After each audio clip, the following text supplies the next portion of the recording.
Que la paix soit avec vous dans ces temps difficiles. Que le Seigneur se fortifie ceux qui sont dans le besoin et que vous ayez la grâce de Dieu et que aucun de vous ne soit découragé, ne puisse abandonner. Persévérons jusqu'à la fin et la gloire de Dieu et Dieu sera glorifié. Et nous serons aussi glorifiés devant le Père. Que le Seigneur nous bénisse tous au nom de Jésus que j'ai prié. Amen. Nous sommes dans la saison 2 de notre thème sur la consécration. Aujourd'hui, on parlera de l'appel. Alors, je vais commencer par lire ce texte de Hébreux chapitre 2.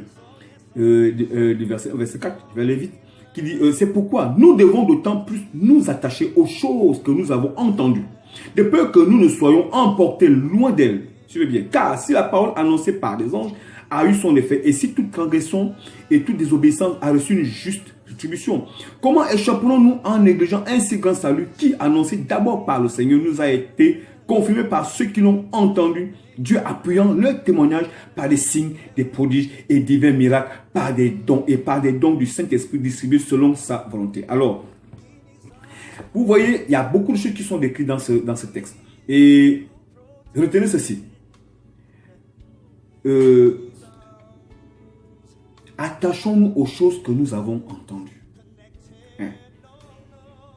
Et que si nous sommes attachés, on ne sera pas emporté loin de ces choses. C'est que nous avons entendu quoi? Voilà. Et que, vous savez, car la parole annoncée par les anges a eu l'effet, et toute transgression a eu une juste rétribution. Comment échappons-nous à un si grand prix, un si grand salut, qui annoncé d'abord par le Seigneur, nous a été confirmé par ceux qui l'ont entendu? Ceux qui l'ont entendu. 2. Alors, voyez-vous, et Dieu a pu leur témoignage par des signes, des prodiges et des miracles. 3. Recevez ceci. Vous avez un appel. Et l'appel de Dieu est sans... on appelle ça comment?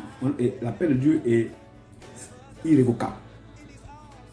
Et chaque appel obéit à une mission bien déterminée. Et Dieu appuie votre mission, votre appel, votre ministère par des signes, des prodiges et des miracles. Ça, c'est vrai.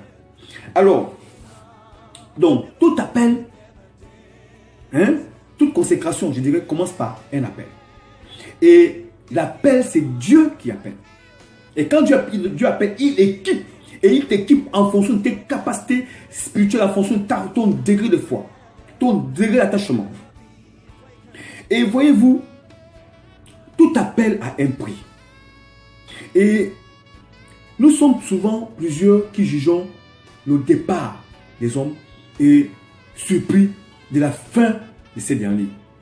Paul a été un bon exemple pour cela. Paul est celui qui a ravagé les églises. On va dire acte 8, à partir du verset 1. Ravager les églises. Mais regardez bien, acte chapitre 9, Paul devient un homme que Dieu avait choisi, Christ lui-même a choisi Paul, pour devenir l'apôtre des gentils.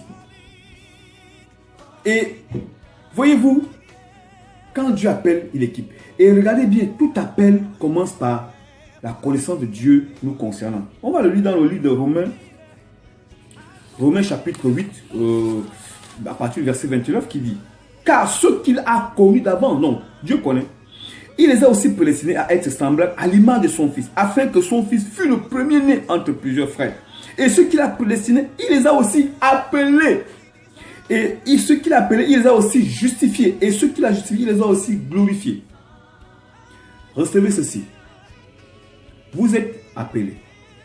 Vous avez une mission. Vous devez accomplir les bonnes œuvres que Dieu a préparées d'avance. Dieu vous a consacré. Demandez à Dieu quel est votre couloir. Bien aimé, nous verrons la suite demain. Que Dieu vous bénisse. Amen.